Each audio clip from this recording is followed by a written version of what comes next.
Hey guys, welcome back. अब यहाँ तक तो हम आ गए हैं। यहाँ तक हमारे amino acids, enzymes, protein structure सब कंप्लीट हो चुके हैं। अब फाइनली हम इंटर कर रहे हैं मॉलिक्यूलर बायोलॉजी वाले गेट की साइड, यानी कि हमारे डीएनए की साइड। और बिलीव मी, ये टॉपिक सिर्फ बायोकेमिस्ट्री का ही नहीं, इस चैप्टर का connection cell biology, genetics, molecular biology, biotechnology, literally हर यूनिट से आएगा। इसलिए आज जो कॉन्सेप्ट समझोगे ना, वो सिर्फ एक चैप्टर के लिए है, पूरे सीएसआर के लिए इन्वेस्टमेंट है। जब भी कोई स्टूडेंट डीएनए चैप्टर स्टार्ट करता है, उसके दिमाग में सिर्फ दो ही नाम्स घूमते हैं, वाटसन और क्रिक। और एग्जाम में भी ज़्यादातर लोग डबल हेलिक्स याद करके आगे बढ़ जाते हैं, लेकिन सीएसआर को डबल हेलिक्स नहीं चाहिए। उसे समझना है कि डीएनए ऐसा क्यों बना, आरएनए अलग क्यों है, थाइमिन ही क्यों यूज़ होता है, यूरेसिल क्यों नहीं, डीएनए स्टेबल कैसे रहता है, मेल्टिंग टेम्परेचर किस चीज़ पर डिपेंड करता है। और जब ये वाई समझ आ गया, तब क्वेश्चंस कभी रटने ही नहीं पड़ेंगे। तो चलो बिल्कुल बेसिक से स्टार्ट करते हैं। इमेजिन करो तुम्हारे पास एक बहुत बड़ी लाइब्रेरी है। उस लाइब्रेरी में लाखों बुक्स रखी हुई है, हर बुक के अंदर इंफॉर्मेशन है। अब अगर किसी दिन लाइब्रेरी जल जाए, ये सारी बुक्स ख़राब हो जाए, तो सारी इन्फॉर्मेशन हमेशा के लिए ख़त्म हो जाएगी। एग्जैक्टली इसी प्रॉब्लम को नेचर ने सॉल्व किया। हर सेल के पास एक इंफॉर्मेशन स्टोरेज सिस्टम होना चाहिए था, और उस इंफॉर्मेशन स्टोरेज सिस्टम का नाम है न्यूक्लिक एसिड। सिंपल लैंग्वेज में बोले तो न्यूक्लिक एसिड मतलब बायोलॉजिकल इंफॉर्मेशन का स्टोर, जहां इंफॉर्मेशन स्टोर भी रहती है और अगली जनरेशन तक ट्रांसफ़र भी हो जाती है। इस फैमिली में सिर्फ दो मेंबर है, एक डीएनए और एक आरएनए। डीएनए जो है वो लॉन्ग टर्म स्टोरेज के लिए है, और आरएनए एक वर्किंग कॉपी है। ओरिजिनल फाइल सेफ रहती है और वर्किंग कॉपी यूज़ होते रहती है। इसी वजह से डीएनए कंपैरेटिवली ज़्यादा स्टेबल होता है। अब सवाल आता है, डीएनए और आरएनए दिखते कैसे हैं? क्या ये बस एक लंबी चेन है या और कुछ? इसका आंसर समझने के लिए हमें सबसे पहले इनके बिल्डिंग ब्लॉक्स देखने पड़ेंगे, और बिल्डिंग ब्लॉक का नाम है न्यूक्लियोटाइड। ध्यान रखना, बहुत सारे स्टूडेंट्स न्यूक्लियोटाइड और न्यूक्लियोसाइड को सेम समझ लेते हैं, और सीएसआर भी इसी कन्फ्यूज़न का फ़ायदा उठाता है। इसलिए ये डिफरेंस अभी ही क्लियर कर लेना। एक न्यूक्लियोटाइड 3 कंपोनेंट से बनता है, फॉस्फेट ग्रुप, शुगर और नाइट्रोजनस बेस। ये तीनों चीज़ें मिलाकर न्यूक्लियोटाइड बनाती है। लेकिन अगर फॉस्फेट ग्रुप हटा दिया जाए तो क्या बचेगा? बेस प्लस शुगर, और इसी कॉम्बिनेशन को बोलते हैं न्यूक्लियोसाइड। इसका शॉर्टकट भी याद रखना, न्यूक्लियोसाइड मतलब नो फॉस्फेट, और न्यूक्लियोटाइड मतलब न्यूक्लियोसाइड प्लस फॉस्फेट। अब अगला सवाल आता है, नाइट्रोजनस बेसिस कितने होते हैं? तो 5 होते हैं, एडेनिन, ग्वानिन, साइटोसिन, थाइमिन और यूरेसिल। और इन्हें भी 2 फैमिली में डिवाइड किया गया है, प्यूरिन और पिरिमिडिन। प्यूरिन बड़े मॉलिक्यूल्स है, डबल रिंग होती है और सिर्फ 2 मेंबर हैं, एडेनिन और ग्वानिन। इसके लिए एक शॉर्टकट ट्रिक भी है, प्योर एज गोल्ड, यानी कि purine is equals to adenine plus guanine. बाकी 3 जैसे साइटोसिन, थाइमिन एंड यूरेसिल, ये तीनों पिरिमिडिन्स हैं, सिंगल रिंग स्ट्रक्चर। इसके लिए कोई निमोनिक्स याद रखने की ज़रूरत नहीं है। बाकी आप ये याद रखना कि AG प्यूरिन है और CTU पिरिमिडिन है। अब एक और इम्पॉर्टेंट डिफरेंस, डीएनए के अंदर थाइमिन होता है, आरएनए के अंदर यूरेसिल होता है। और यहाँ से सीएसआर का फेवरेट वाई वाला क्वेश्चन शुरू होता है। आप आंसर करना, नेचर ने डीएनए में यूरेसिल क्यों नहीं यूज़ किया? ये आंसर अभी आपको समझ में आया भी नहीं होगा। अब हम इसे आगे देखेंगे, थोड़ा तो वेट करो यार। आगे बढ़ने से पहले एक सिंपल सा क्वेश्चन, अगर डीएनए आरएनए दोनों न्यूक्लिक एसिड हैं, दोनों न्यूक्लियोटाइड से बने हैं, दोनों जेनेटिक इन्फॉर्मेशन रिलेटेड करते हैं, तो फिर नेचर ने 2 अलग अलग मॉलिक्यूल्स क्यों बनाए? एक ही मॉलिक्यूल काफ़ी था ना? यही एक्चुअल क्वेश्चन है, और इसका आंसर स्ट्रक्चर में छुपा हुआ है। डीएनए और आरएनए, सबसे पहला डिफरेंस आता है उनके शुगर मॉलिक्यूल में। डीएनए के अंदर शुगर होती है 2-डीऑक्सीराइबोज, और आरएनए के अंदर शुगर होती है राइबोज। अब नाम में ही क्लू छुपा हुआ है। डीऑक्सी मतलब ऑक्सीजन कम है, मतलब डीएनए की शुगर में कार्बन नंबर 2 पर ऑक्सीजन मिसिंग होती है। वहीं आरएनए की राइबोज शुगर के कार्बन 2 पर एक हाइड्रोक्साइल ग्रुप यानी OH लगा होता है। और बस इतना सा ही डिफरेंस है, लेकिन इसी एक OH ग्रुप की वजह से दोनों मॉलिक्यूल्स की पूरी पर्सनैलिटी चेंज हो जाती है। अब सोचो, OH ग्रुप केमिकली बहुत रिएक्टिव होता है, जहाँ OH आया वहाँ रिएक्शन होने के चांसेस बढ़ गए, इसलिए RNA कंपैरेटिवली अनस्टेबल होता है। और डीएनए में तो ये OH है ही नहीं, इसलिए डीएनए ज़्यादा स्टेबल है। और जब नेचर को बिलियंस ऑफ ईयर्स तक जेनेटिक इन्फॉर्मेशन सेफली स्टोर करनी थी, तो ऑब्वियसली उसने स्टेबल मॉलिक्यूल्स यूज़ किया, इसलिए परमानेंट स्टोरेज के लिए डीएनए और टेम्परेरी वर्किंग कॉपी के लिए आरएनए। जैसे तुम्हारे पास डिग्री सर्टिफिकेट है, अब उसकी ओरिजिनल कॉपी तो तुम अपने पास रखोगे ना, कॉलेज में तो कभी भी सबमिट करना रहेगा तो फोटोकॉपी ही सबमिट करते हो। वैसे ही बायोलॉजी में होता है, डीएनए तो ओरिजिनल डॉक्यूमेंट है, लॉकर में रखा रहता है। आरएनए उस डॉक्यूमेंट की फोटोकॉपी है जो डेली यूज़ होती रहती है, इसलिए आरएनए बार बार बनता है और डिग्रेड भी होता रहता है। अब आता है CSIR का फेवरेट क्वेश्चन, डीएनए में थाइमीन क्यों होता है, आरएनए में यूरैसिल क्यों होता है। ये बस याद करने वाली बात नहीं है, इसके पीछे एक बहुत अच्छा लॉजिक है।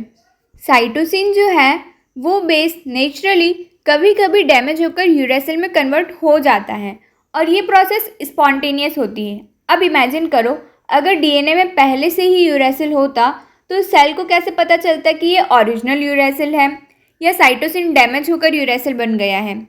इम्पॉसिबल, पता ही नहीं चल पाता। इसलिए नेचर ने डीएनए में यूरैसिल को परमानेंटली बैन कर दिया और उसकी जगह थाइमीन यूज़ किया। अब अगर डीएनए में यूरैसिल दिखे तो सेल तुरंत समझ जाता है कि समथिंग इज़ रॉन्ग और डीएनए रिपेयर मशीनरी उसे रिमूव कर देती है। इसी वजह से डीएनए की फिडिलिटी मेंटेन रहती है। आरएनए का केस अलग है। आरएनए टेम्परेरी मॉलिक्यूल है, उसकी लाइफ वैसे ही कुछ मिनट्स या कुछ घंटे की होती है। उसके लिए एक्सपेंसिव थाइमीन बनाने की ज़रूरत ही नहीं है, यूरैसिल सफिशिएंट है। नेचर एनर्जी भी सेव करती है और काम भी हो जाता है। अब चलो न्यूक्लियोटाइड नेमिंग भी क्लियर कर लेते हैं। स्टूडेंट्स यहाँ भी बहुत ज़्यादा कंफ्यूज होते हैं। सपोज एडिनिन बेस है, अगर सिर्फ शुगर जुड़ी है तो बन गया एडिनोसाइन। अब अगर एक और फॉस्फेट ऐड कर दिया तो एडिनोसाइन मोनोफॉस्फेट, 2 फॉस्फेट पे ADP, 3 पे ATP। सेम लॉजिक बाकी बेसिस के लिए भी अप्लाई होता है, GMP, GDP, GTP and so on, सब इसी पैटर्न को फॉलो करते हैं। डीएनए वाले न्यूक्लियोटाइड्स में एक और छोटा सा डिफरेंस होता है, क्योंकि शुगर डीऑक्सीराइबोज है इसलिए नाम के आगे स्मॉल d लगता है, जैसे small d AMP, small d ATP। ये सारे डीएनए सिंथेसिस के बिल्डिंग ब्लॉक्स हैं और आरएनए के लिए ATP, GTP, CTP, UTP। ये डिस्टिंक्शन बहुत ज़्यादा इम्पॉर्टेंट है। एग्ज़ाम में अगर पूछ ले डीएनए में यूरैसिल होता है तो गलत, आरएनए में थाइमीन होता है तो गलत, DNA sugar equals to ribose नहीं, RNA sugar equals to deoxyribose बिल्कुल नहीं। ये 4 स्टेटमेंट ना डायरेक्टली पूछते हैं, इसलिए इसे याद रखना। अब आगे बढ़ते हैं। सबसे पहले एक न्यूक्लियोटाइड को विजुअलाइज करो। हर न्यूक्लियोटाइड के पास 3 चीज़ें होती है, nitrogenous base, pentose sugar, phosphate group. अब मान लो तुम्हारे पास सिर्फ एक न्यूक्लियोटाइड है, क्या उससे डीएनए बन जाएगा? बिल्कुल नहीं। डीएनए एक पॉलीमर है और पॉलीमर तब बनता है जब बहुत सारे मोनोमर्स एक दूसरे से कनेक्ट हो जाते हैं। तो न्यूक्लियोटाइड्स को कनेक्ट कौन करता है? इसका आंसर है फॉस्फोडाइस्टर बॉन्ड। नाम थोड़ा बड़ा लगता है लेकिन बहुत सिंपल है। शुगर की कार्बन नंबरिंग याद है? 1 prime, 2 prime, 3 prime, 4 prime, 5 prime. Base हमेशा 1 प्राइम कार्बन से अटैच्ड होता है। फॉस्फेट जनरली 5 प्राइम कार्बन से अटैच्ड होता है और कनेक्शन बनता है एक न्यूक्लियोटाइड के 5 प्राइम फॉस्फेट और अगले न्यूक्लियोटाइड के 3 प्राइम OH ग्रुप के बीच। इसी लिंकेज को बोलते हैं 3 प्राइम 5 प्राइम फॉस्फोडाइस्टर बॉन्ड। ये लाइन एग्जैक्टली इसी वर्डिंग में आती है। अब एक शॉर्टकट याद रखना, 3 prime OH attack 5 prime phosphate और जॉइन, इसी तरह पूरी डीएनए की चेन बन जाती है। जब ये बॉन्ड बनता है ना तो एक वाटर मॉलिक्यूल रिलीज होता है, यानी कि कंडेंसेशन रिएक्शन, और जब डीएनए टूटेगा तब वाटर यूज़ होगा, यानी हाइड्रोलिसिस। ये बेसिक केमिस्ट्री भी थोड़ा सा याद कर लेना। अब आता है CSIR का फेवरेट कॉन्सेप्ट, डीएनए की डायरेक्शन। तुमने बहुत बार सुना होगा डीएनए सीक्वेंस हमेशा लिखते हैं 5 प्राइम टू 3 प्राइम, लेकिन क्यों 3 प्राइम टू 5 प्राइम नहीं? इसका भी लॉजिक समझो। डीएनए चेन के एक एंड पर फ्री फॉस्फेट होता है उस एंड को बोलते हैं 5 प्राइम एंड, और दूसरे एंड पर फ्री OH होता है, उस एंड को बोलते हैं 3 प्राइम एंड। इसलिए हर DNA स्ट्रैंड के 2 अलग एंड्स होते हैं, 5 प्राइम एंड 3 प्राइम एंड। अब मान लो तुम एक चेन बना रहे हो, हर बार नया न्यूक्लियोटाइड किस साइड ऐड होगा? हमेशा 3 प्राइम OH साइड पर, मतलब चेन ग्रो करेगी 5 प्राइम से 3 प्राइम डायरेक्शन में। और ये बायोलॉजी का गोल्डन रूल है, चाहे रेप्लिकेशन हो, ट्रांसक्रिप्शन, PCR, DNA पॉलीमरेज हो, सब इसी रूल को फॉलो करते हैं। जैसे मान लो तुम एक ट्रेन बना रहे हो, इंजन फिक्स है, अब नए बोगी कहाँ ऐड करोगे? इंजन के आगे? नहीं ना, पीछे। DNA भी एग्जैक्टली वैसे ही ग्रो करता है, 5 प्राइम एंड फिक्स रहता है, ग्रोथ हमेशा 3 प्राइम एंड पर होती है, इसलिए synthesis direction always 5 prime to 3 prime होती है। शुगर फॉस्फेट बैकबोन, ये टर्म भी बहुत इंपॉर्टेंट है।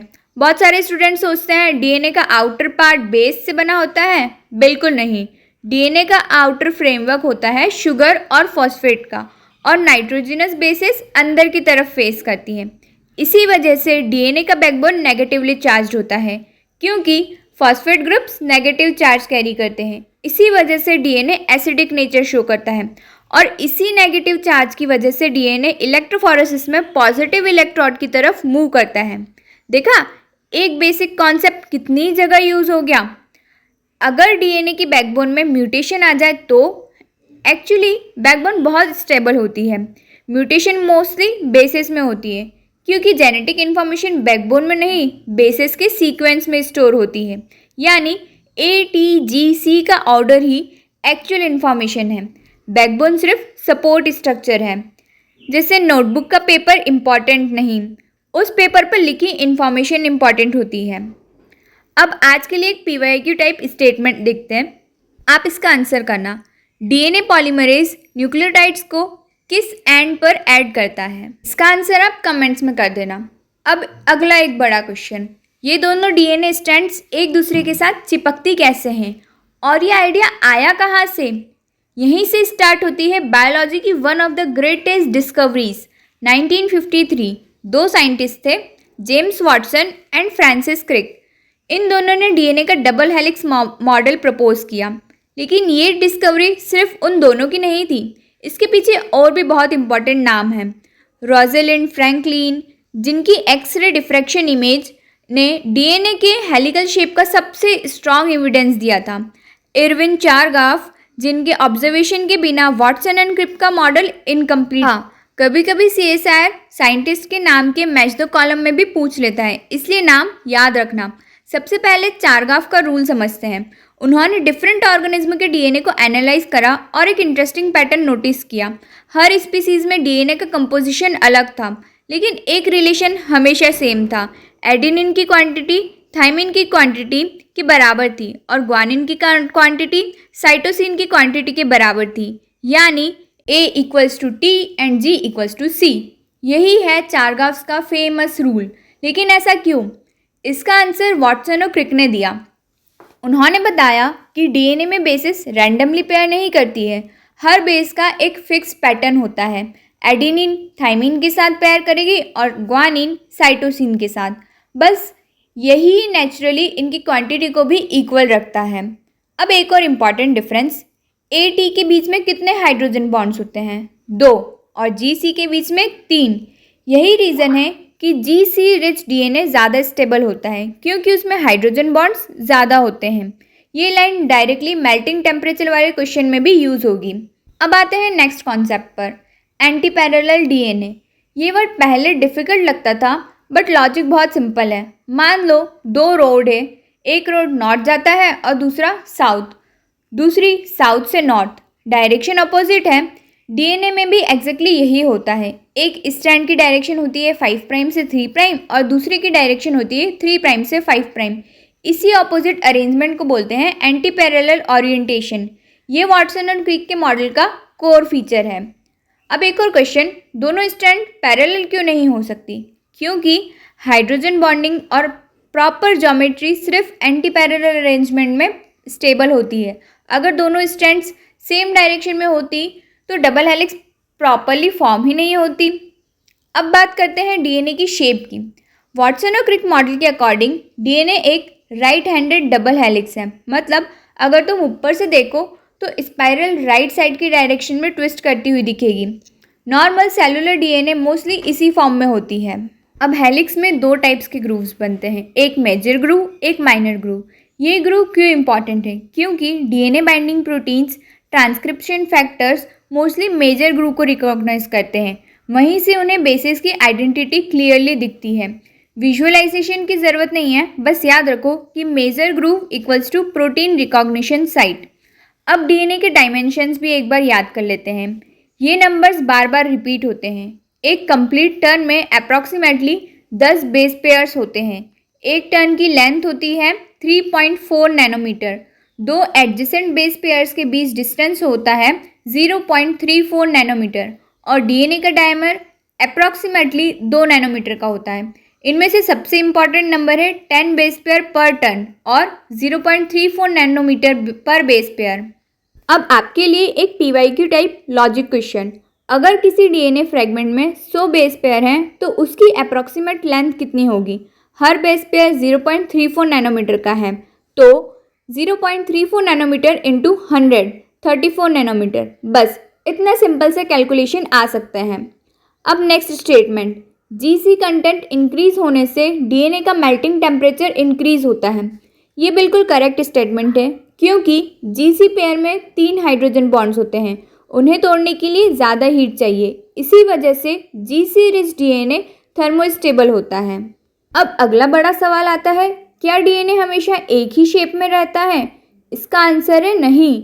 इन्वायरमेंट चेंज होगा, हाइड्रेशन चेंज होगी, सीक्वेंस चेंज होगा तो डीएनए की शेप भी चेंज हो सकती है।